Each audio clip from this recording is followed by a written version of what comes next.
നമസ്കാരം. ഇത് Once Upon a Time Season 4 standup for girls, മലയാളത്തിലെ ആദ്യത്തെ സ്റ്റാൻഡപ്പ് comedy show. Once Upon a Time Season 4 ഒരു കൂട്ടം ടാലന്റഡ് ആയിട്ടുള്ള ഹാർഡ് വർക്കിംഗ് ആയിട്ടുള്ള ഫീമെയിൽ സ്റ്റാൻഡപ്പ് കൊമേഡിയൻസ് ആണ് പങ്കെടുക്കുന്നത്. ഇവരുടെ ഈ ഹാർഡ് വർക്കിനൊടുവിൽ ഇവരെ കാത്തിരിക്കുന്ന സമ്മാനങ്ങൾ സ്പോൺസർ ചെയ്തിരിക്കുന്നത് പറക്കാട്ട് ജുവൽസ് ആണ്.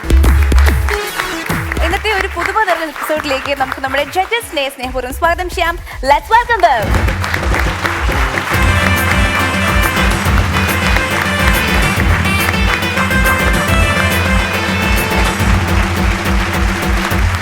നമ്മുടെ സീസൺ 4ന്റെ 2 ലക്കി ചാംസ് ആണ് എന്റെ ഇടതും വലതും നിൽക്കുന്നത്. നമ്മുടെ ഷോ നല്ല അഭിപ്രായത്തോടു കൂടി ഇതേ മുന്നോട്ട് പോയിക്കൊണ്ടിരിക്കുകയാണ്. Season 4 very happy. ഇടതും വലതും ഞങ്ങളെ നിൽക്കുന്നെങ്കിലും ഇപ്പോഴും സെന്റർ ഓഫ് അട്രാക്ഷൻ ഡയാന തന്നെയെന്നാണ് ഒരുപാട് പേര് പറഞ്ഞുകൊണ്ടിരിക്കുന്നത്. പലരും നമ്മൾ പുറത്തൊക്കെ ഇറങ്ങി നടക്കുമ്പോഴും കാണുമ്പോഴും എല്ലാം നമ്മൾ ഇത്തവണ ഇങ്ങനെ സ്ത്രീകൾക്ക് വേണ്ടി മാത്രം അല്ലെങ്കിൽ പെൺകുട്ടികൾക്ക് വേണ്ടി മാത്രം പരിപാടി മാറ്റിവെച്ചപ്പോൾ നമുക്ക് അതിനുള്ള ആളുകളെ കിട്ടുമോ എന്നൊരു സംശയം ഉണ്ടായിരുന്നു. കാരണം ഈ ഒരു നർമ്മ മേഖലയൊക്കെ ഇവിടെ തുടങ്ങിയ കാലം തൊട്ട് വളരെ കുറച്ച് പേര് വിരലും മടക്കിയാൽ തീരുന്ന ആൾക്കാരാണ് ഇവിടെ ഉണ്ടായിരുന്നത്. അതിൽ പക്ഷെ ഇപ്പൊ ഒരുപാട് പേര് നമ്മളോട് പുറത്തിറങ്ങുമ്പം ഇതിൽ പങ്കെടുക്കാൻ താല്പര്യമുണ്ടെന്നും രചനയ്ക്ക് അന്വേഷണം കിട്ടുന്നില്ലേ? തീർച്ചയായിട്ടും കുറെ പേര് ചോദിച്ചു ചേച്ചി ഇതിലേക്ക് എങ്ങനെ വരാൻ പറ്റുക എന്നുള്ളത്. പക്ഷെ രചന പറഞ്ഞു കൊടുത്തില്ല. രചന പറഞ്ഞ അങ്ങനെ ഒന്നും വരാൻ പറ്റില്ല, ഇതിലേക്ക് വരാൻ ചില പ്രത്യേക പാടുകൾ പെടണം. ആരുടെ നമ്പർ കൊടുക്കുന്നില്ല രചന. ലക്ഷ്യം, സ്വപ്നം, ഹാർഡ് വർക്ക് അത് ഇവര് ചെയ്യുന്നുണ്ട്. ഞാൻ പറഞ്ഞല്ലോ, കണ്ണ് തുറന്നിരുന്ന് സ്വപ്നം കാണണമെന്നുള്ളത്. ഇവിടെ ഷൂട്ടിംഗ് ഫ്ലോറിൽ അത് തന്നെയാണ്. ഇവിടെ കണ്ണ് തുറന്നിരിക്കുമ്പോ നമ്മൾ ഓർക്കും ഇവിടെ ഉണ്ടെന്നില്ല, പക്ഷെ ഇവിടെ ഇരുന്നു കൊണ്ട് വേറെ എന്തൊക്കെയോ സ്വപ്നങ്ങൾ കാണുകയാണ്. രമേശ് ചേട്ടനും കേശവ ബാബനോട് ഒരു പരാതി പറഞ്ഞു എന്ന് കേട്ടു. നിങ്ങളെന്തോ ഇവിടെ ഒറ്റപ്പെട്ടു പോയെന്നോ, ഇവിടെ പെണ്ണുങ്ങളുടെ അതിപ്രസരമാണെന്നോ, അങ്ങനെ എന്തൊക്കെയോ. അങ്ങനെയല്ല, സ്ത്രീകൾ കൂടിയപ്പോ ഒറ്റപ്പെട്ടു പോവല്ല. സത്യം പറഞ്ഞാൽ പലരും ഇപ്പൊ എന്നെ ചോക്ലേറ്റിലെ പൃഥ്വിരാജിനെ പോലെ തോന്നുന്നു എന്നാണ് പറയുന്നത്. കുറേ പെണ്ണുങ്ങളുള്ള സ്ഥലത്ത് ഞങ്ങൾ 2 or 3 കുറച്ച് ആണുങ്ങൾ മാത്രം. ഇല്ല, ഞങ്ങൾക്ക് ഉത്തരവാദിത്വമുണ്ട്. നിങ്ങളുടെ എല്ലാ ഉത്തരവാദിത്വം ഏറ്റെടുത്തുകൊണ്ട് ഞങ്ങൾ വലിയ ടെൻഷനിലേക്ക് പോയിക്കൊണ്ടിരിക്കുകയാണ്. അതാണ് സംഭവിക്കുന്നത്. മറ്റൊരു കാര്യം കൂടെ ഉണ്ട്. ഈ പരിപാടിയിലേക്ക് ഇങ്ങനെ വരുമ്പോ ഇതിന്റെ എന്തുകൊണ്ടാണ് ഇതിൽ പങ്കെടുക്കേണ്ടി വരുന്നതിനുള്ള ഒരു ചെറിയ കഥയല്ല. ഈ ഇടയ്ക്ക് മദ്രാസിൽ ഒരു വലിയ ഇവന്റ് നടന്നു. അതൊരു ഈ സോഷ്യൽ മീഡിയയിലുള്ള ആക്റ്റീവായിട്ടുള്ള ആളുകൾക്ക് അനുമോദനങ്ങൾ കൊടുക്കുന്ന ഒരു ഇവന്റ് ആയിരുന്നു. വളരെയധികം ഫോളോവേഴ്സ് ഉള്ള, ഒരുപാട് നർമ്മം പറയുന്ന, ഒരുപാട് വ്ളോഗ് ചെയ്യുന്ന ഒരു ആളെ അതിനെ ആങ്കറായിട്ട് വിളിച്ചു. പക്ഷെ ഈ ആങ്കർ അവിടെ വന്ന് വലിയ പ്രശ്നമായി. കാരണം ഈ സ്ക്രീൻ നോക്കി സംസാരിക്കാനും പറയാനും എല്ലാം ഇവർക്ക് പറ്റുമായിരുന്നു. പെട്ടെന്ന് വലിയൊരു സദസ്സ് മുന്നിൽ വന്നപ്പം അതിന്റെ ഒരു ടൈമിങ്ങും സദസ്സിന്റെ റിയാക്ഷനില്ലായ്മയും എല്ലാം വല്ലാതെ അലോസരപ്പെടുത്തുകയും ഭംഗിയായിട്ട് ഉദ്ദേശിച്ച പോലെ ആ പരിപാടി ചെയ്യാൻ പറ്റാതിരിക്കുകയും ചെയ്തു. ഞാൻ പറഞ്ഞു വന്നത്, പലപ്പോഴും ഇത്തരം വേദികൾ സദസ്സുള്ള ആളുള്ള സ്ഥലങ്ങളിൽ അവതരിപ്പിച്ച് നമ്മൾ പരിശീലിക്കുന്നതാണ് പിന്നീട് നമുക്ക് പലതരത്തിൽ ഗുണം ചെയ്യുക. അപ്പോൾ വരാൻ കാത്തിരിക്കുന്ന എല്ലാ മഹിളാ രത്നങ്ങൾക്കും ഈ പരിപാടിയിലേക്ക് ഒരിക്കൽ കൂടി ഞങ്ങൾ ഹൃദയപൂർവ്വം സ്വാഗതം പറയുന്നു. അത് മാത്രമല്ല, നമ്മളിപ്പോൾ ഓരോ ഷെഡ്യൂളിന് മുന്നേ നമ്മൾ ഓഡിഷൻസ് കോൾസ് നൽകാറുണ്ട്, ഓഡിഷൻ ചെയ്യാറുണ്ട്. മാത്രമല്ല, ഇവിടെ സെലക്ട് ആവുന്നവർക്ക് വളരെ മികച്ച ഗ്രൂമിങ് നൽകാറുണ്ട്. അപ്പോൾ നല്ലൊരു ഓപ്പർച്യൂണിറ്റി കം പ്ലാറ്റ്ഫോം ആണ് ഇവിടെ നൽകുന്നത്. അപ്പോൾ ചേട്ടൻ പറഞ്ഞതുപോലെ ഹാർട്ടി വെൽക്കം. എന്തായാലും ഇനിയിപ്പോൾ സീറ്റിലേക്ക് ഇരിക്കാം പ്ലീസ്.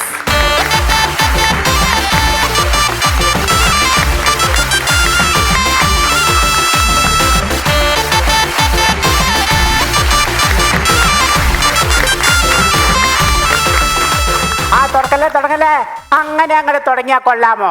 മെയിൻ ആള് പറഞ്ഞതിന് മുമ്പ് അങ്ങനെ കയറി തുടങ്ങാനായിട്ട് നിനക്ക് അധികാരം തന്നെ. അത് ശരിയാവൂലല്ലോ. അതിപ്പോ ഇങ്ങനെയായോ? പ്ലേറ്റ് കിട്ടിയില്ല, അത് തന്നെയാ ബൈ ചെയ്ത്. ഞാൻ അവിടെ ഉപ്പാവിന് നിന്നപ്പോ പ്ലേറ്റ് തന്നില്ല അവര്.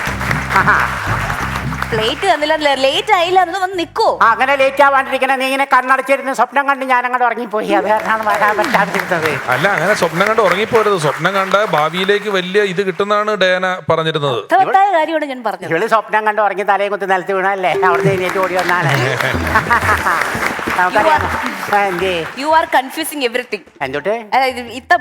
കാര്യം ഹിന്ദി പറയരുത്, ഹിന്ദി പറയരുത് താത്താന്റെ അടുത്ത്. ഹിന്ദി എനിക്കറിയാം. കം കിസി സേ കം നഹി.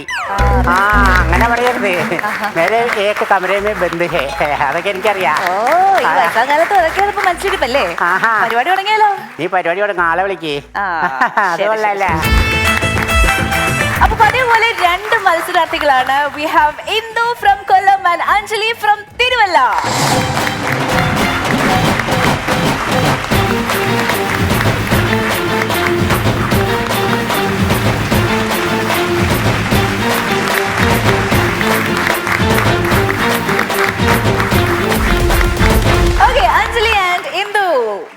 സ്വാഗതം.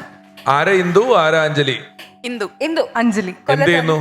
ഞാൻ ബാംഗ്ലൂർ ഒരു ബാങ്കിൽ വർക്ക് ചെയ്യാണ്. ആ, ഞാൻ ഹൗസ് വൈഫാ. വീട്ടിലാരൊക്കെ ഉണ്ടപ്പം? ഹസ്ബൻഡും 2 മക്കളും. ഹസ്ബൻഡിനെ ഒക്കെ ഭയങ്കര കോമഡി പറഞ്ഞ് ചിരിപ്പിക്കലാണോ സ്ഥിരം പരിപാടി? ഏറെക്കുറെ. ആണാ? ബാംഗ്ലൂരിൽ നിന്ന് ഇതിനു വേണ്ടി വന്നതാണോ താൻ? ഞാനിപ്പം വർക്ക് ഫ്രം ഹോം ആണ് 1 മാസമായിട്ട്. അപ്പം ഇത് കൂടെ അപ്പൊ അതിനിടയിൽ എങ്ങനെയാണ് ഒരു ബാങ്ക് ജീവനക്കാരി ഈ കോമഡിയും പരിപാടികളിലോട്ടൊക്കെ വന്നത്? എനിക്ക് എഴുതാൻ കുറച്ച് ഇഷ്ടമാണ്. അപ്പൊ ഇങ്ങനെ ഫേസ്ബുക്കിൽ ഫണ്ട്സ് അപ്പോൺ എ ടൈമിന്റെ ഓഡിഷൻ കണ്ട് അങ്ങനെ അപ്ലൈ ചെയ്ത് വന്നതാണ്. സ്റ്റാൻഡപ്പ് കോമഡി വേറെ എവിടെയെങ്കിലും ചെയ്തിട്ടുണ്ടോ? ഞാനിങ്ങനെ ഓപ്പൺ മൈക്സ് ആയിട്ട് ചെയ്തിട്ടുണ്ട്, പക്ഷെ ഒരു ചാനലിൽ ആദ്യമായിട്ടാണ് ചെയ്യുന്നത്. അടിപൊളി. ഇവിടെയോ ഇന്ദു? ഞാൻ മുന്നേ ചെയ്തിട്ടുണ്ട്. മുന്നേ ചെയ്തിട്ടുണ്ട്. ഓ ഓക്കെ, അപ്പൊ അടിപൊളി. ഓക്കെ, അപ്പോ ഇവിടുത്തെ ഒരു രീതികളൊക്കെ അനുസരിച്ച് നിങ്ങൾക്ക് കഥ കേൾക്കുന്നത് ഇഷ്ടമാണോ? ഇഷ്ടമാണ്. അപ്പൊ ഞാനൊരു കഥ പറയും. ആ കഥയില് 3 സിനിമാ കഥകൾ ഒളിഞ്ഞിരിക്കും. അപ്പൊ നിങ്ങൾ ആ സിനിമകൾ ഏതൊക്കെയാണെന്ന് ഐഡന്റിഫൈ ചെയ്യും. സിനിമകൾ കാണാറുണ്ടോ? പിന്നെ തീർച്ചയായിട്ടും. ആണല്ലേ? ഏതാ ലേറ്റസ്റ്റ് ആയിട്ട് കണ്ട സിനിമ ഏതാ? സൈഡിൽ പോയി പെട്ടെന്ന് ചോദിച്ചാൽ മറന്നു പോകും. 10 മിനിറ്റ് മൂലധനം, തുലാഭാരം, പഞ്ചവടി പാലം, അങ്ങനെ കാണാം. തിയേറ്ററിൽ പോയി കണ്ടത് വേണമെന്നൊന്നുമില്ല. പോട്ടെ, കുഴപ്പമില്ല. ജയിലർ. ശരി, അപ്പൊ ഞാൻ കഥ പറയാൻ പോവുകയാണ്. കഥ ഞാൻ പറഞ്ഞോളാം. ഇന്ന് താത്തയാണ് പറയാൻ പോകുന്നേ. അല്ല, ഞാൻ വെറുതെ ഇവിടെ സ്റ്റാൻഡപ്പായിട്ട് നിൽക്കാല്ലേ. അപ്പൊ ഞാൻ പറഞ്ഞാ പോരെ? മതി, ഇന്നത്തെ കഥ താത്ത പറയട്ടെ. പേപ്പറൊന്നും വേണ്ട, ഞാൻ അങ്ങോട്ട് ആലോചിച്ചോണ്ടാണ് പറഞ്ഞോളാം. ഇപ്പൊ ആദ്യം ആർക്ക് വേണ്ടിയാണ്? ആദ്യം ഈ മഞ്ഞക്കിളിയുടെ മൂളിപ്പാട്ടുണ്ടോ, അവിടെ കൊടുക്കുക. അവിടെ കൊടുക്കാം. അപ്പൊ കഥ മോള് ശ്രദ്ധിച്ചു കേട്ടോ. പണക്കാരനായ നായകന് പാവപ്പെട്ട നായികയോട് ഒടുക്കത്തെ പ്രേമം. പക്ഷേ ഈ നായികയുടെ അപ്പനുണ്ടല്ലോ, അപ്പനാണെങ്കിൽ കുറെ പൈസയ്ക്ക് ആവശ്യമുണ്ട്. അങ്ങനെ പണക്കാരനായ നായകനോട് കുറെ പൈസ കടം മേടിച്ച് ഒരു വള്ളവും വലയും മേടിച്ചു. പക്ഷെ എന്ത് ഫലം? ഫലം. ഈ വള്ളവും കൊണ്ട് പോയിട്ട് ഒരു സ്ഥലത്തൊന്നും മീനും കിട്ടണില്ല, ഒന്നും കിട്ടണില്ല, ഞണ്ടും കിട്ടണില്ല, ഒന്നും കിട്ടണില്ല. അവസാനം എന്ത് ചെയ്തു? ഇതിന് കാരണം നൃത്താധ്യാപകനായ രാധാകൃഷ്ണനാണെന്ന് ചില ദോഷക്രിയകൾ നാട്ടിലൊക്കെ പറഞ്ഞിങ്ങനെ പരത്തി. പക്ഷേ ധനികയായ ഒരു നായികയ്ക്ക് ഒരു നായകൻ അവളുടെ പടം വരച്ചു കൊടുത്തു. നടുക്കടലിൽ വെച്ച് ഇങ്ങനെ പടം വരച്ചു കൊടുത്തപ്പോൾ അവൾക്ക് സന്തോഷമായി. അവൾ അവിടെ നിന്നിട്ട് തുപ്പി കളിക്കാൻ തുടങ്ങി. ഇന്ന് 2 പേരെ കൂടി തുപ്പി കളിക്കുന്ന സമയത്ത് ദേവനടാ ഒരു ഐശമലയിലേക്ക് ഈ കപ്പലിൽ നിന്ന് അങ്ങനെ ഇടിച്ചു കയറി 2 കൂടി താഴത്തേക്ക് വീടും വെള്ളത്തിൽ മുങ്ങി ബ്ലും ബ്ലും ബ്ലും ബ്ലും ബ്ലും. ഏതാ കഥ? ഏതാ സിനിമ? ചെമ്മീൻ, ടൈറ്റാനിയം, ടൈറ്റാനിക്. സോറി, ടൈറ്റാനിയം അല്ല, അലുമിനിയം. അതെന്താ സംഭവം എന്നറിയാവോ? ഞങ്ങളുടെ കൊല്ലത്തൊരു ടൈറ്റാനിയം ഉണ്ടല്ലോ. അത് ഇടയ്ക്കിടയ്ക്ക് ഇങ്ങനെ വരും. നാട്ടിന്റെ ഇത് തികട്ടി ഇങ്ങനെ വരുന്നതാ. ടൈറ്റാനിക്, ചെമ്മീൻ. ആദ്യത്തെ ഓർഡറിൽ പറ മോളെ. ചെമ്മീൻ. അതൊക്കെ അടുത്ത ടൈറ്റാനിക്ക് കിട്ടിയോളൂ. വേറെ ഓക്കെ, അടുത്ത ആൾക്ക് പറയാൻ പറ്റുമോ പടങ്ങൾ 3? അഞ്ജലി പറയേ. ചെമ്മീനും ടൈറ്റാനിക്കും എനിക്കും കിട്ടിയുള്ളൂ. അയ്യോടാ, ചെമ്മീനും ടൈറ്റാനിക്കും മാത്രമേ കിട്ടിയുള്ളൂ. മറ്റത് കിട്ടിയില്ലേ? അത് വളരെ നല്ലൊരു ക്ലൂ തന്നിട്ടുണ്ട്. പറഞ്ഞു. അടിപൊളി. എവിടെ വീടെന്ന് പറഞ്ഞാൽ? കൊല്ലം. മോളുടെ തിരുവല്ല. ഇവിടെ വീരാനിക്കാക്ക് ഒരു ചക്കടി അറിയാമോ? വീരാനിക്ക സ്കൂട്ടറിൽ തിരുവനന്തപുരത്തേക്ക് പോയതാ. ഒരു വളവെത്തിയപ്പോ തിരിവില്ലാന്ന് എഴുതി വെച്ചേക്കണു. പുള്ളി തിരിവില്ലാന്ന് വെച്ച് നേരെ ഇടിച്ചു കൊണ്ടുപോയി മലബേക്ക് ഇടിച്ച് താഴത്തേക്ക് വീണു. പിന്നീട് മനസ്സിലായ തിരുവല്ലാന്ന് എഴുതി വെച്ചേക്കണം.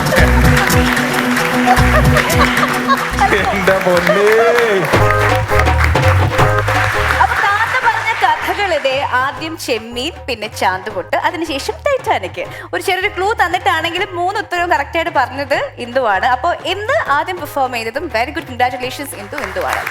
ഓക്കെ,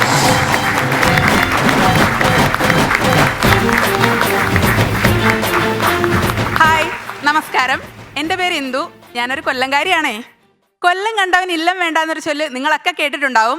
പക്ഷെ അതിൻ്റെ യഥാർത്ഥ അർത്ഥം എന്താണെന്ന് ആർക്കെങ്കിലും അറിയോ? ഇല്ല അല്ലേ? എനിക്കും അറിയില്ല. ഈ പ്രോഗ്രാം കണ്ടു കഴിയുമ്പോൾ ആരെങ്കിലും പറഞ്ഞു തരുമായിരിക്കും. അപ്പം നമുക്കറിയാമല്ലോ. ഞങ്ങളുടെ കൊല്ലം ഉണ്ടല്ലോ, കുറേ നാൾ മുമ്പ് വരെ മീനിൻ്റെ ചാകരയ്ക്ക് ഭയങ്കര ഫേമസ് ആയിരുന്നു. പക്ഷെ ഇപ്പം കഴിഞ്ഞ കുറേ നാളുകളായിട്ട് ട്രോളിൻ്റെ ചാകരയാന്നേ. കാര്യം എന്താണെന്ന് നിങ്ങൾക്കൊക്കെ അറിയാമല്ലോ. ലേസിനേരി കുറഞ്ഞതിനടി, സദ്യക്ക് പപ്പടം കിട്ടാത്തതിനടി, സർവമാന ഇടത്തും അടി. അപ്പൊ നിങ്ങൾ വിചാരിക്കും ഞാനെന്താ എന്റെ നാട്ടുകാരുടെ കുറ്റം പറയാൻ വന്നയാണോ എന്ന്. ഒരിക്കലും അല്ല, തിരിച്ചങ്ങോട്ടാ പോണ്ടേന്ന് എനിക്കറിയാം. പിന്നെ എന്തിനാ ഇതിവിടെ പറഞ്ഞെന്ന് വെച്ചാ, ഏതെങ്കിലും ട്രോളന്മാർ എന്റെ പ്രോഗ്രാം കാണുന്നുണ്ടെങ്കിൽ പ്ലീസ് എന്നെയും കൂടി ഒന്ന് ട്രോളണം. ഫ്രീ ആയിട്ട് എനിക്കൊരു പബ്ലിസിറ്റി ആവുമല്ലോ. സാധാരണ ഉണ്ടല്ലോ ഇവിടെ സ്റ്റാൻഡപ്പ് പറയാൻ വരുന്നവർക്ക് ഏറ്റവും വലിയ ടെൻഷൻ ഈശ്വര എന്ത് കണ്ടന്റ് പറയുമെന്നുള്ളതാ. എനിക്കങ്ങനെ യാതൊരു ടെൻഷനും ഇല്ല. ആകപ്പാട് ഒറ്റ ടെൻഷനേ ഉള്ളൂ, ഈശ്വര എന്ത് കോസ്റ്റ്യൂം ഇടുമെന്ന്. അത് നമ്മൾ പെണ്ണുങ്ങൾക്ക് പൊതുവേ ഉള്ളതാണല്ലോ. നല്ലൊരു ഡ്രസ്സ് എടുക്കാൻ കിട്ടുന്ന അവസരം നമ്മൾ വാഴാക്കില്ലല്ലോ. അപ്പം ഞാൻ അതിനെക്കുറിച്ച് ഇങ്ങനെ ഗാഢമായിട്ട് ചിന്തിക്കുകയായിരുന്നു, എന്ത് കോസ്റ്റ്യൂം ഇടും. അപ്പം എൻ്റെ കെട്ടിയും ജോലിയും കഴിഞ്ഞ് ഇങ്ങനെ കയറി വരുവാണ് കേട്ടോ. പുള്ളിക്കാരൻ എൻ്റെ അടുത്ത് പറയാ, എന്തോടി നീ ഇത്രയ്ക്ക് ഇരുന്നങ്ങ് ആലോചിക്കുന്നത്? ഞാൻ പറഞ്ഞു, അല്ല ചേട്ടാ നാളെ അല്ലേ പ്രോഗ്രാം, ഞാൻ ഏത് കോസ്റ്റ്യൂം ഇടും? അപ്പം എൻ്റെ ചേട്ടൻ പറയുവാണേ, എൻ്റെ മോള് ഏത് ഡ്രസ്സ് ഇട്ടാലും കാണാൻ സുന്ദരിയല്ലേന്ന് എന്ന് നിങ്ങളൊക്കെ വിചാരിക്കും. പക്ഷെ ഈ മനുഷ്യൻ എടുത്ത വായിക്ക് പറയുവാണേ, എൻ്റെ പെണ്ണെ നീ പോയിരുന്ന വല്ല ആനുകാലിക സംഭവങ്ങളും എടുത്ത് സ്റ്റാൻഡപ്പ് ചെയ്യാനെന്ന്. പിന്നെ ഇങ്ങനെയുള്ള പറച്ചിൽ കേട്ടാ വിചാരിക്കും എന്നെ ഇവിടെ PSC കോച്ചിങ്ങിനാ വിളിച്ചതെന്ന്. അതും വർഷത്തിലൊരിക്കൽ മാത്രം പത്രം വായിക്കുകയും ഗോസിപ്പ് നോക്കാൻ വേണ്ടി മാത്രം ഫോൺ എടുക്കുകയും ചെയ്യുന്ന എന്നോട് ആ മനുഷ്യനത് പറയാൻ കൊള്ളാവോ? ഞാൻ എപ്പോഴേ പറഞ്ഞു, എൻ്റെ പൊന്നി ഏട്ടാ, വീട്ടില് അച്ഛൻ, അമ്മ, അപ്പൂപ്പൻ, അമ്മൂമ്മ, ഇനി ഇതൊന്നും പോരെങ്കിൽ നമുക്ക് കുറെ ചങ്ക് ഫ്രണ്ട്സ് ഉണ്ട്. ഇത്രയും കണ്ടന്റ് കിടക്കുമ്പോൾ ഞാൻ എന്തിനാ പുറത്ത് പോയി വേറെ അന്വേഷിക്കുന്നത്? അപ്പോൾ ഇന്നത്തെ എൻ്റെ കണ്ടന്റിന്റെ പേരാണ് ലീന. എൻ്റെ ബെസ്റ്റ് ഫ്രണ്ടാണ്. ഡിഗ്രിക്ക് പഠിക്കുമ്പോഴാട്ടോ ഞങ്ങൾ പരിചയപ്പെട്ടത്. അല്ലെങ്കിലും വരാനുള്ളത് വഴി തങ്ങില്ലല്ലോ. നിങ്ങൾക്കൊക്കെ ഏകദേശം അനുഭവം ഉണ്ടാവുമല്ലോ. ഇവളെന്ന് വെച്ച് കഴിഞ്ഞാൽ ഉണ്ടല്ലോ, കൃത്യനിഷ്ഠയുടെ കാര്യത്തിൽ പക്ക ഡീസൻ്റാ. കൃത്യം 5:30 പുള്ളിക്കാരത്തി പഠിക്കാൻ അലാറം വെക്കും. നിങ്ങളും ഒക്കെ ആ കൂട്ടത്തിലായിരിക്കുമല്ലോ. എന്നിട്ട് 5:30 ഈ അലാറം അടിക്കുമ്പോൾ ഉണ്ടല്ലോ, ഇവൾ എഴുന്നേറ്റ് ഇത് ഓഫ് ചെയ്തിട്ട് കിടന്ന് ഉറങ്ങും നിങ്ങളെപ്പോലെ എന്ന് നിങ്ങൾ വിചാരിക്കും. പക്ഷെ അവൾ അങ്ങനെയേ അല്ല. കൃത്യം 5:30 അലാറം വെക്കുന്ന ഇവള് 5 മണിയാകുമ്പം എഴുന്നേക്കും. എന്നിട്ട് ആ ഫോണിന്റെ മൂട്ടിൽ ഇങ്ങനെ കുത്തിയിരിക്കും. ഞാൻ ചോദിച്ചത്, എന്തായിട്ട് നിനക്ക് വട്ടായി രാവിലെ എണീറ്റ് ഇങ്ങനെ അലാറം വെച്ചിട്ടിരിക്കുന്നു? എടി പെണ്ണെ, നമ്മൾ ഇത്രയും രൂപ കൊടുത്ത് വാങ്ങിച്ച ഫോണല്ലേ, അത് അതിന്റെ ജോലി കൃത്യമായിട്ട് ചെയ്യുന്നുണ്ടോ എന്ന് അറിയണ്ടേന്ന്.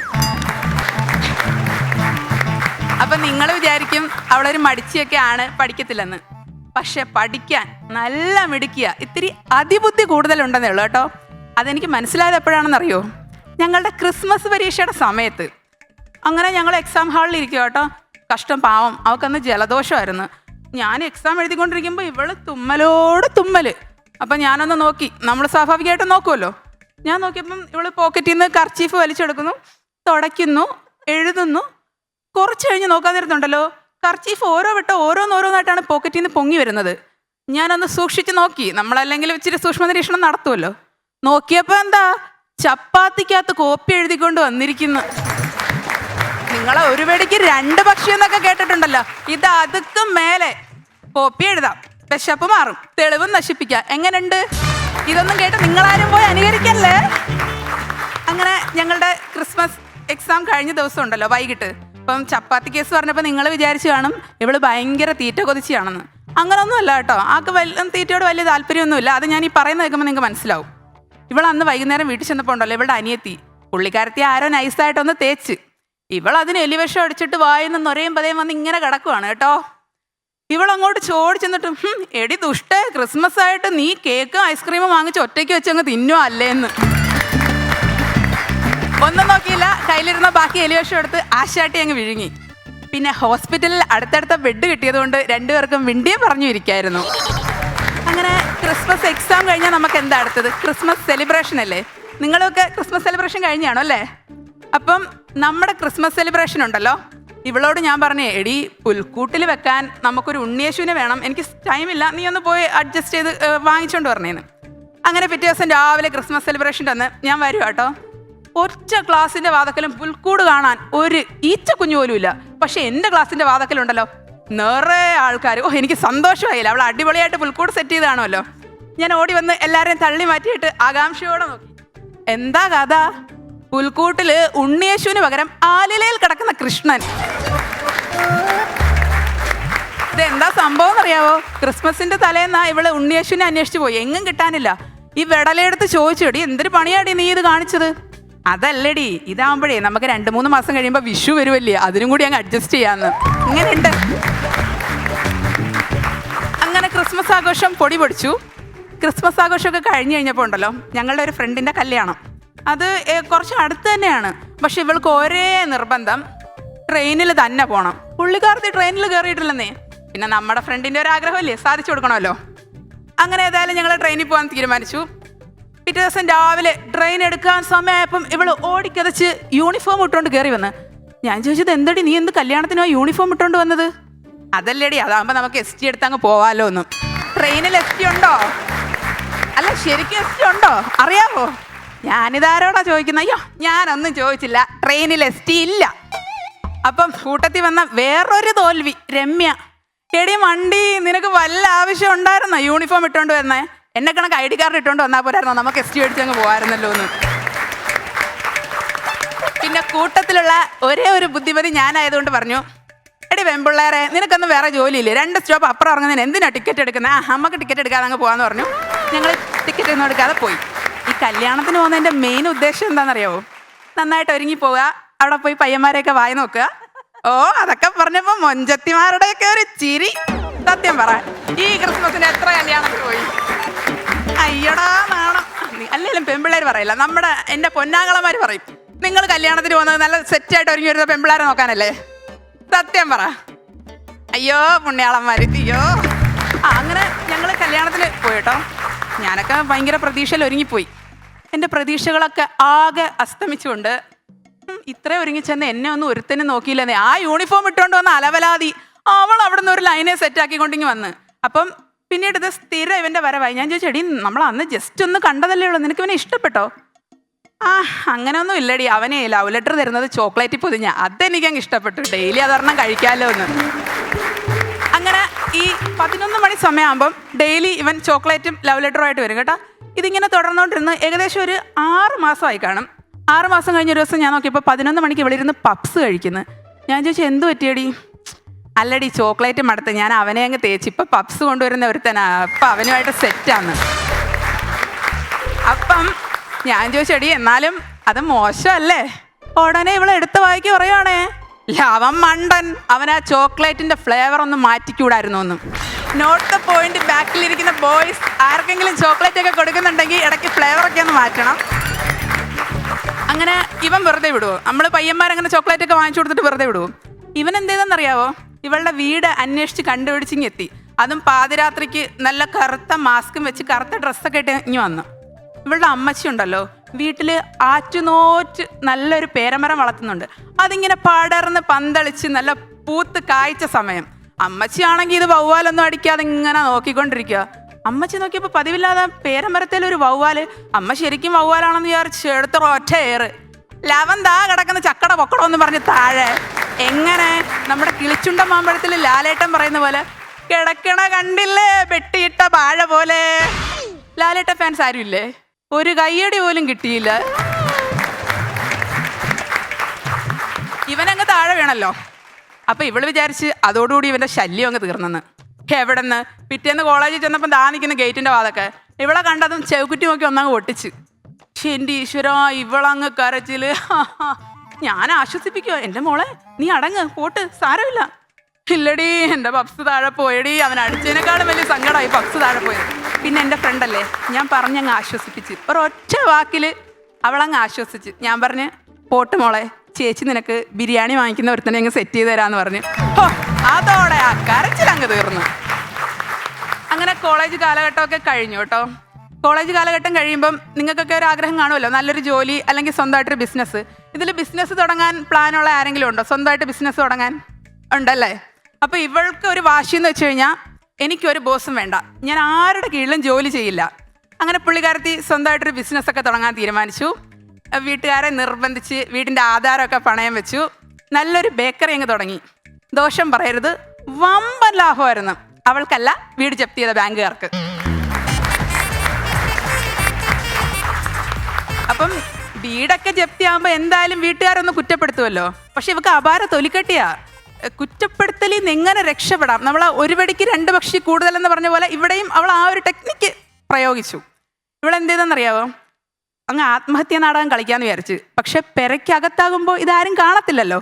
പുള്ളിക്കാരത്തി എന്തോ ഇത് കയറൊക്കെ എടുത്ത് നേരെ വീട്ടിലെ നമ്മുടെ പേരമരത്തിൽ കയറൊക്കെ ചുറ്റി, ഈ റോഡിൻ്റെ സൈഡിലാട്ടോ, സെറ്റ് ചെയ്ത് അവിടെ ഇരുന്നു. എന്നിട്ട് അങ്ങനെ ഒരു അമ്മാവൻ സൈക്കിളിൽ വരുന്നുണ്ടായിരുന്നു. അപ്പോൾ പുള്ളി വരുമ്പോൾ ചാടാനാണ് പ്ലാൻ ചെയ്തത്.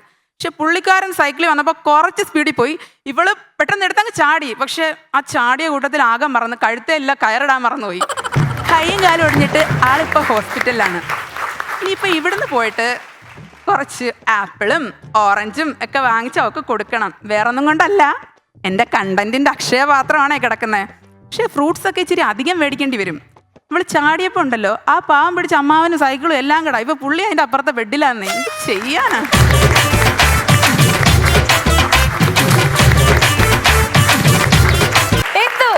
നല്ല രസമുള്ള ഒരു പെർഫോമൻസ് ആയിരുന്നു. ഒരുപാട് കാര്യങ്ങൾ പറഞ്ഞു. അതെല്ലാം നമുക്ക് ഏറെക്കുറെ എല്ലാവർക്കും റിലേറ്റ് ചെയ്യാൻ പറ്റി. എല്ലാവരെയും പല പല ഓർമ്മകളിലേക്ക് കൊണ്ടുപോയി. നല്ല കണ്ടന്റ് ആയിരുന്നു. എടോ ഇന്ദു, ഗംഭീരമായി കേട്ടോ. നല്ല രസമുള്ള പ്രകടനമായിരുന്നു. അതിലൊരു എക്സ്ട്രീം പരിപാടിയായിരുന്നു കേട്ടോ. ആ ചപ്പാത്തിയിൽ കോപ്പി എഴുതിക്കൊണ്ട് വരിക എന്ന് പറയുന്നത്. കാരണം അത് എഴുതുകയും ചെയ്യാം, തിന്നു കഴിഞ്ഞാൽ തെളിവ് നശിപ്പിക്കാം. പക്ഷെ താൻ അത് പറഞ്ഞപ്പോ കർച്ചീഫ് ഇങ്ങനെ എടുക്കുന്നു തുടയ്ക്കുന്നു, കർച്ചീഫ് ഇങ്ങനെ എടുക്കുന്നു തുടയ്ക്കുന്നു. ഞാൻ നോക്കിയപ്പം ചപ്പാത്തിയിൽ കോപ്പി എഴുതിക്കൊണ്ട് വന്നിരിക്കുന്നു. പെട്ടെന്ന് നമുക്ക് വിഷ്വലി ആ കർച്ചീഫിന്റെ അകത്ത് ചപ്പാത്തി ഉണ്ടായിരുന്നു എന്നുള്ളത് കിട്ടിക്കൊള്ളാൻ നിർബന്ധമില്ല. അതൊന്ന് ഡീറ്റെയിൽ ചെയ്യായിരുന്നു. എനിക്ക് ആ കർച്ചീഫിനകത്ത് അവളൊരു ചപ്പാത്തിയുടെ കഷ്ണത്തിൽ കോപ്പി എഴുതിക്കൊണ്ട് വന്നിരിക്കുന്നു എന്ന് പറഞ്ഞാൽ നല്ലതായിരുന്നു. എൻ്റെ കൂട്ടുകാരൊരു സുമോദ് ഉണ്ടായിരുന്നു. അവനൊക്കെ ഫിസിക്സിലാണ്. അതായത് ഇവൻ ഇങ്ങനെ എഴുതിയിട്ട് കോപ്പി എഴുതിക്കൊണ്ടിരിക്കുമ്പം സാറ് വരുമ്പോൾ കൈ വിട്ടാൽ അത് അകത്തോട്ട് കയറിപ്പോവും. എലാസ്റ്റിക് വെച്ച് ഒരു സാധനം കൊണ്ടുവന്നേക്കുവാ യന്ത്രിൻ്റെയൊക്കെ ശരീരത്തിൽ പോലെ. കൈ വിട്ടാൽ ഷർട്ടിൻ്റെ അകത്തോട്ട് കയറി അത് പുറകു വരെ പോവും. അതുപോലെ ഉണ്ടായിക്കൊണ്ട് വന്നിട്ടുണ്ട്. വേറെടുത്ത് നോക്കുമ്പോൾ ഒരു ദിവസം പണ്ട് ഞാൻ നോക്കുമ്പോൾ മുണ്ടിൻ്റെ കര, നല്ല ഈ വണ്ണമുള്ള കര നോക്കുമ്പോൾ 1-ാം ലോകമഹായുദ്ധത്തിന്റെ കാരണങ്ങളും ഫലങ്ങളും മുണ്ടിന്റെ കര പോലെ എഴുതിക്കൊണ്ട് വന്നേക്കുക. പെട്ടെന്ന് മനസ്സിലാവില്ല. അങ്ങനെ വരുന്നുണ്ടായിരുന്നു. അത് നല്ലതായിരുന്നു. പിന്നെ ഈ അലാറം വെച്ചിട്ട് നേരത്തെ എണീറ്റിട്ട് മൊബൈൽ വർക്ക് ചെയ്യുന്നുണ്ടോ എന്ന് എണീറ്റിരിക്കുന്നു എന്നൊക്കെ പറഞ്ഞ് നല്ല വിറ്റായിരുന്നു. ജോസഫ് എന്ന് പറയുന്ന ഒരു സുഹൃത്തുണ്ടായിരുന്നു എനിക്ക്. അവൻ എല്ലാ ദിവസവും എനിക്ക് ഈ വാട്സപ്പൊക്കെ വരുന്നതിന് മുമ്പ് SMS അയച്ചിട്ട് കിട്ടിയോന്ന് വിളിച്ചു ചോദിക്കുമായിരുന്നു. ഗുഡ് മോർണിംഗ്, ഹാപ്പി ക്രിസ്മസ് എന്നൊക്കെ പറഞ്ഞിട്ട് SMS അയച്ചിട്ട് അവന്റെ SMS വന്നാ എനിക്ക് ഉറപ്പാണ് 2 മിനിറ്റ് കോൾ വരും. ഹലോ, ഒരു ഗുഡ് മോർണിംഗ് അയച്ച് കിട്ടിയായിരുന്നോ? കിട്ടി, ഓക്കെ എന്ന് പറഞ്ഞിട്ട് എപ്പോഴും വിളിച്ചു ചോദിക്കുന്നുണ്ട്. അത് നന്നായി. പിന്നെ താൻ ആ വിഷം വന്നിട്ട് 150 കിടന്നതൊക്കെ വളരെ നല്ല വിറ്റായിരുന്നു. ഈ ആത്മഹത്യാ ഭീഷണി മുഴക്കുക എന്ന് പറയുന്നത് ചിലരുടെ ഒരു സ്ഥിരമായിട്ടാണ്. നമ്മുടെ ഒരു സുഹൃത്ത് ഇങ്ങനെ വെറുതെ വിഷം അടിച്ചു എന്നൊക്കെ പറയും. ഇതിന്റെ തെളിവൊക്കെ ആ സൈഡിലൊക്കെ വച്ചിട്ട്. അപ്പൊ ഇത് 1-2 തവണയൊക്കെ ആയപ്പോൾ നമുക്ക് മനസ്സിലായി ഇവൻ ചാകാനുള്ള പരിപാടിയൊന്നും കാണിക്കൂല. ഇവൻ വലിയ പരാമറിന്റെ ടിന്നൊക്കെ എടുത്ത് സൈഡിലേക്ക് അമർത്തി കളഞ്ഞിട്ട് ഒരു ചുണ്ടിലൊരു തുള്ളിയൊക്കെ തേച്ചിട്ട് ഭയങ്കര മരണവെപ്രാളൊക്കെ കാണിക്കും. അപ്പൊ ഞങ്ങളൊരു ദിവസം ഇവനെ എടുത്തോണ്ട് ഇവൻ എന്തോ വീട്ടിൽ പൈസ ചോദിച്ചു, കിട്ടിയില്ല. ഇവൻ ഈ അടവൊക്കെ കാണിച്ചപ്പോൾ ഞങ്ങൾ ഇവനെല്ലാം കൂടെ എടുത്ത് നേരെ ആശുപത്രി കൊണ്ടുപോയി, മെഡിക്കൽ കോളേജിൽ കൊണ്ടുപോയി. ഇവൻ നോക്കിയപ്പോൾ ഡോക്ടർ പറഞ്ഞു ഇത് വിഷമൊന്നും കാര്യമായിട്ട് ഇവൻ കഴിച്ചിട്ടൊന്നുമില്ല, വേണ ഒരു എനിമ കൊടുക്കാം, അത് കഴിഞ്ഞിട്ട് ഇവന് വിടാൻ കുഴപ്പമൊന്നുമില്ല, ഇവനെ കൊണ്ടുപോകുന്നു. ഇപ്പം ഇവനിങ്ങനെ അഭിനയിക്കുന്നതെന്നൊക്കെ ഡോക്ടറിന് തന്നെ മനസ്സിലായി. ഇവർക്ക് നോക്കി അറിയാമല്ലോ ഒന്നും ഇല്ല എന്നുള്ളത്. അങ്ങനെ ഇവനെ കൊണ്ടുപോകാൻ പറഞ്ഞിട്ട് ഇവനെ വണ്ടി കയറ്റി ഞങ്ങൾ തിരിച്ചു പോകുമ്പോൾ ഇവനിങ്ങനെ പോകുമ്പോൾ എന്നോട് ചോദിച്ചു എവിടെ പോവാ എന്ന് ചോദിച്ചു. ഞാൻ പറഞ്ഞു, ഡോക്ടർ പറഞ്ഞു 1.5 മണിക്കൂറിനകം എറണാകുളത്ത് ഏതെങ്കിലും ആശുപത്രി കൊണ്ടുപോയില്ലെങ്കിൽ നീ ചത്തു പോകുന്നു പറഞ്ഞെന്ന് പറഞ്ഞു. ഉടനെ ഞാൻ തിന്നിട്ടില്ല, എറണാകുളത്തേക്ക് കൊണ്ടുപോകല്ലേ, വണ്ടി കൊണ്ടുപോകല്ലേ എന്ന് പറഞ്ഞിട്ട് ഇവനെ കൈയോടെ നമ്മളെ പിടിച്ചു. അപ്പം അങ്ങനെ നമുക്ക് മനസ്സിലാവുന്ന കുറെ കാര്യങ്ങളുണ്ടായിരുന്നു. ഗംഭീരായി കേട്ടോ. ഇന്ദു, അടിപൊളി performance, very smart, very fluent. ഭർത്താവ് പറഞ്ഞത് നന്നായില്ലേ? ആനുകാലികമായിട്ട് എന്തെങ്കിലുമൊക്കെ കണ്ടുപിടിച്ചിട്ട് പോയിട്ട് പഠിച്ചിട്ട് വാന്ന് പറഞ്ഞത് നന്നായില്ലേ? ഇവരൊക്കെ പല പ്രാവശ്യം ഓരോ കാര്യങ്ങൾ പറയുമ്പോഴും ചിന്തയിലേക്ക് പോകുമായിരുന്നു. എസ്പെഷ്യലി ക്രിസ്മസ് സെലിബ്രേഷന്റെ കാര്യം പറഞ്ഞപ്പോൾ ആരുടെയൊക്കെയോ മുഖം വിരിയുന്നത് ഞാൻ കണ്ടിരുന്നു ഇവിടെ ഇരുന്നിട്ട്. ഇന്ദു, ഇപ്പൊ ഈ ലീന എവിടെയുണ്ട്? അങ്ങനെ ഒരാളുണ്ട്, പക്ഷെ പേര് ഫ്രണ്ട് ഇപ്പൊ എവിടെയുണ്ട്? വീട്ടിൽ തന്നെ ഉണ്ട്. ഈ ഫ്രണ്ട് ഇപ്പൊ ഇത് കേൾക്കുകയാണെങ്കിൽ ഞാൻ ചോദിച്ചടി നിന്നെ പറ്റി കണ്ടന്റ് പറഞ്ഞോട്ടെ. ആകെ അവക്ക് കഴിച്ചാൽ മതി. എന്നോട് നീ കണ്ടന്റ് ഒക്കെ പറഞ്ഞോ, പോയിട്ട് വന്നിട്ട് എനിക്ക് ചെലവ് ചെയ്താൽ മതിയെന്ന്. ഓക്കെ, അടിപൊളി. അപ്പൊ എന്തായാലും ഈ കണ്ടന്റ് വിജയിച്ചു എന്ന് മാത്രമല്ല, ഇന്ദു വളരെ സ്പോണ്ടേനിയസ് ആയിട്ട് ഇന്ദുവിന് കോമഡി പറയാം എന്നുള്ളതും ഇപ്പൊ പ്രൂവ് ചെയ്തോണ്ടിരിക്കുകയാണ്. ഇങ്ങനെ തന്നെ പോട്ടെ. എല്ലാ ആശംസകളും. അടിപൊളി. നല്ല കൺസിസ്റ്റന്റ് ആയിട്ട് നല്ല ഫ്ലോയോട് കൂടിയാണ് എന്ത് പെർഫോം ചെയ്തത്. അടിപൊളി. All the best. നമുക്ക് റിസൾട്ട് അടുത്ത പെർഫോമൻസ് കഴിഞ്ഞതിന് ശേഷം അറിയാം. സീസൺ 4 പങ്കെടുക്കുവാൻ നിങ്ങൾ ആഗ്രഹിക്കുന്നുണ്ടോ? നിങ്ങൾക്കറിയാം ഇത് എക്സ്ക്ലൂസീവ്ലി ഫോർ ലേഡീസ് ആണ്. നിങ്ങളുടെ ഡീറ്റെയിൽസ് funsuppontime@gmail.com മെയിൽ ചെയ്യുക.